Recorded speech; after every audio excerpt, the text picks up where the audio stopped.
every state that you're in, insurance companies are the biggest supporters of the government. They put so much money in business. Mm-hmm. People don't even know that.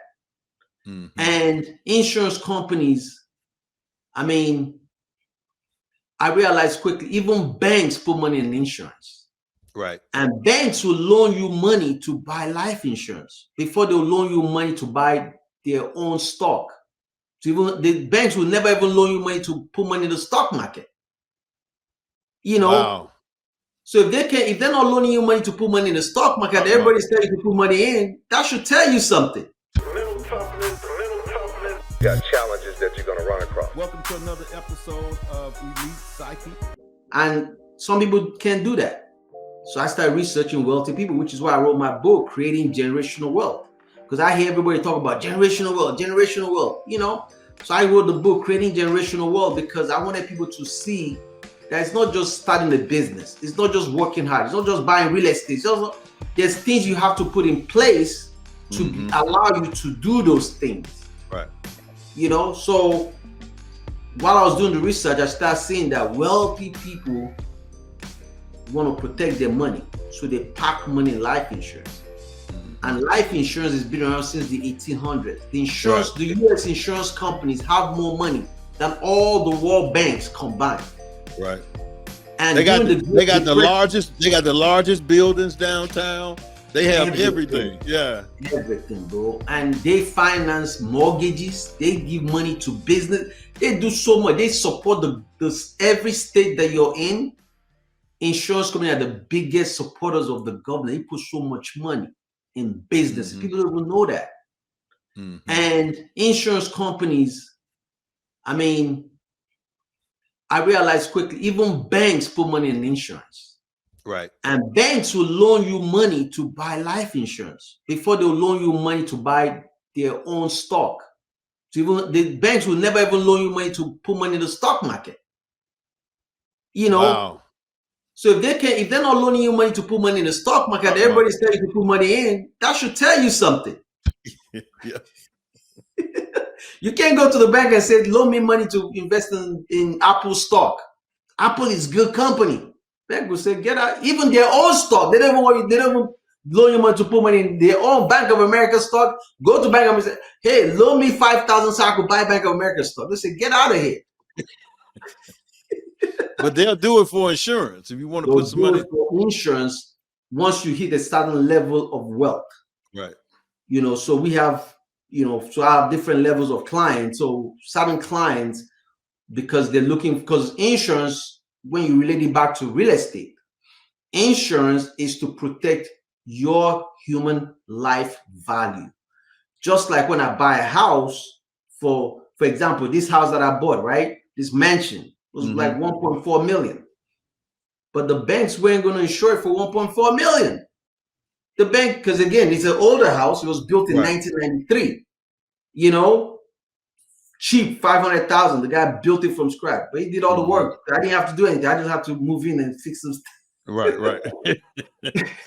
You know, he had it's well water. It's, he has solar panels, all that stuff. Wow. Right? Okay.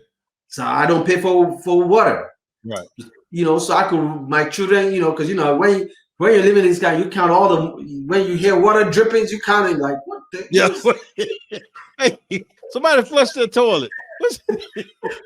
And, I have a bunch of women, a bunch of girls, they shower all the time.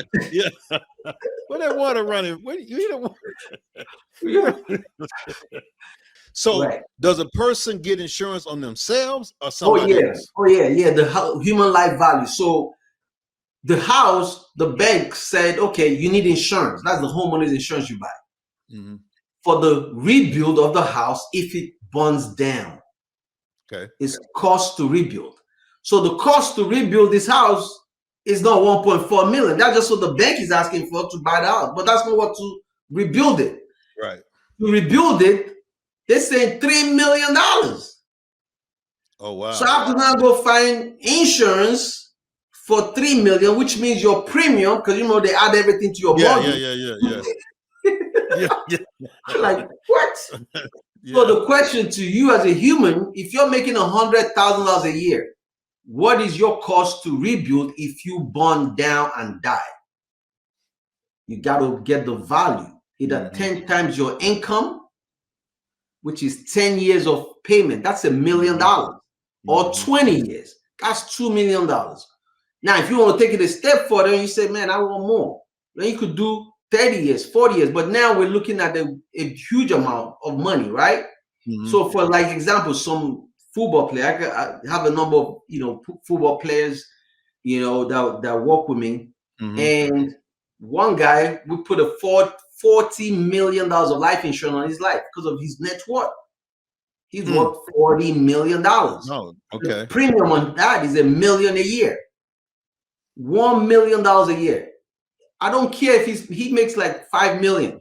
He ain't gonna pay $1 million a year for life insurance. No. Never. Because remember, their career is only 4 years. But here's the thing I did for him.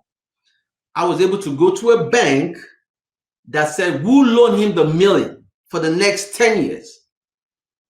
All he has to pay is the interest on the loan. Oh, wow. And he does it. And in 10 years, that policy, it's done. And he only paid interest. And then guess how the money come out of the interest? At the end of 10 years, the loan will come out from the cash value and pay the bank back. And because of a lot of these NFL players, a lot of them are young too. Yeah. Remember, if he's 22 now or whatever, 10 years is 32. And most of them, their career only lasts 4 or 5 years, some of them, right? So at 32, the NFL sets them up in a 401k plan. They can't touch it till they're 59 and a half. Right. And then they have disability. They only pay them, if they become disabled, $10,000 a month. And they got to fight for that. With the plan I set him up with, he could start drawing income on the 11th year. And because they work with me and I show them the right type of things to plan, and because they are at a different level of wealth, they can't do the same thing. They can't be putting money in the same thing other people are putting money in. Right. So I showed them a different type of program that wealthy people invest in. Remember, I talked about life insurance just like real estate. Remember, you buy real estate, foreclosed properties, right? Well, you could buy life insurance that somebody doesn't want anymore. You could buy somebody else's life insurance that they don't want anymore or need anymore. There's a market for it. Guess who controls that market too? Blackstone. Warren Buffett buys a lot of life insurance. He spends $600 million every year buying life insurance of people that don't want their insurance policies anymore. And they just give them cash. Just like somebody say, I don't want my house anymore. They want money, you take over. How do you find those people? Talking to a guy that does it. Wealth strategies like the guy Merrill Lynch didn't know about that. He ain't telling you about it. Edward Jones ain't telling you about that. What you say? Come to one of my sessions. Exactly. And I'll show you. I'm not about to tell you on here, but you come to one. I understand. You got that kind of knowledge. You got to charge for it. I understand. Yeah, that's real, man. So again, if I'm 22 or 25, I come to you, I buy a policy on me or my mother. Yeah, on yourself. On yourself. You're working, you start saving money. Start saving, stack up your cash. And that policy is called what? Cash value life insurance. So we have whole life and we have IUL. So we design it based on the person's situation. Just like somebody has a savings account at a bank and they also have a 401k at work, right? So one is for emergency and one is for long-term savings. Okay. So once they sit down, but I don't want to just sell them a policy. I want to understand what's going on in their financial world. Because money is like water. If you pour water in a cup and that cup has holes in it, you will never fill up that cup with the water. Right. But every time you put water in there, it drains out. If you pour water in a cup that doesn't have any holes in it and you don't drink that water right away, the water is going to say, listen, I got to go because you're not doing what you need to be using it for. It's going to start evaporating. And before you know it, that cup will be empty. Same thing with money. Either you're spending money or saving money. If you don't, your money shouldn't just sit around and do nothing. Right. It should be gone. So give me clarity on this statement here so people can understand. When somebody says, or you say, just because I got enough money to buy this, don't mean I can afford it. What do you mean by that? If you have enough money to buy, because people say, I got enough money to buy this house, but can you really afford that house? I got enough money to buy this car. Yeah, but can you really afford this car? You know, like during that time when they was giving no docs, jokers was jumping into houses like crazy. But what do you use as a guideline to say, can I really afford this? Definitely. So that's a great question, bro. Mm-hmm. So the thing is this: when you have enough money to buy something, right? Mm-hmm. You also got to count the cost.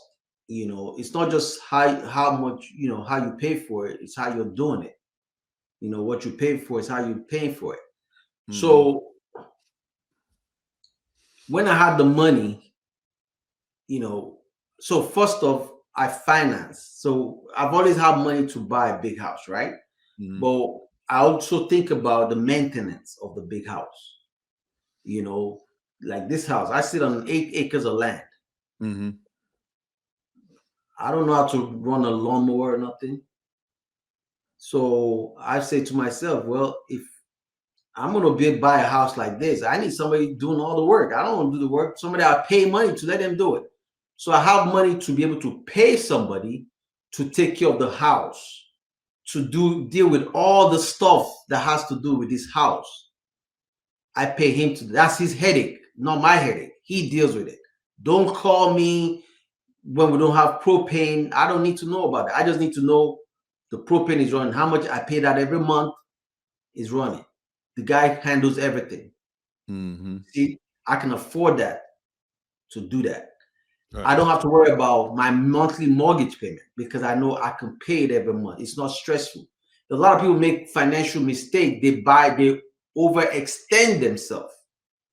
But I'm saying, if I got the money, how do I know I'm overextending? Let's say I make $100,000 a year, and let's say I bring home I bring home about $5 or $6 grand a month after taxes. All right. Now I see a house, or I see a car, or I see anything, could be clothes or whatever. Okay. I'm gonna see. I got about 5,000 or 6,000 saved. I got about 10,000 saved. Why don't I take 2,000 and just go on a trip? Or why don't I can I afford that trip? Or when do I decide? Great. Because yeah, so of course you can afford the trip. Remember how I said it's not how you pay. It's not what you. I remember my quote in a minute. So the key is not the 6,000 that you have, right? The key is how are you going to pay for that trip? How are you paying for this trip that you're about to go on? Well, I'm gonna take the 2,000. I'm gonna take the 2,000 out of my 10 and just go and pay and go on a trip. Good. Now you only have 8,000 left. Right. So for me, I said, okay, I want to go on this trip. It's going to cost me 2,000. Mm-hmm. So how I do it, I'm going to use somebody else's money to do it because I want my 10 to continue to grow, which is why the insurance comes in heavy. Mm-hmm. Because I've been stacking up the money in the insurance. Because remember, they always tell you to have an emergency account, have an account for emergency, account for trips, for vacation. I want my money to be compounding together. And so all of that money is in insurance. It ain't you don't have it in a savings account, nothing like that. No, I don't have any savings account. Okay. Well, tell me this: why in particular Black folks are so afraid of insurance? I mean, and that's the first thing we cancel. We don't look at life insurance like I'm gone, so why is that? Because of the way whoever sold it to them, how they explained it. See, a lot of times people come to me and say, I want to buy life insurance. I said, okay, cool, no problem. But we're going to go through an educational process first because mindset is very important when it comes to money. So one thing that I do is I help my clients find money in places that they're throwing money away unknowingly because they don't know they're doing it, and unnecessarily we could fix it. So it's not just me taking your money and selling you something. So the analogy that I use for a lot of my clients, I say, let me ask you a question. Tony, actually, let me ask you this question. If I was going to send you in a championship game of golf, golf, have you played golf before? A little bit, but that white ball drive me crazy. But I've been out there. You've been out there, right? Yeah. If I said I'm going to send you to a championship game, the Masters, the best game in the world, right? And I'm going to give you 2 things to play with. I'm going to give you the golf club of the best golf player in the world to use, or I'm going to give you his ability or her ability. Which one would you pick? Make sure that you like and subscribe and hit the all button and all that kind of stuff, because we're going to have a lot of good interviews on this podcast.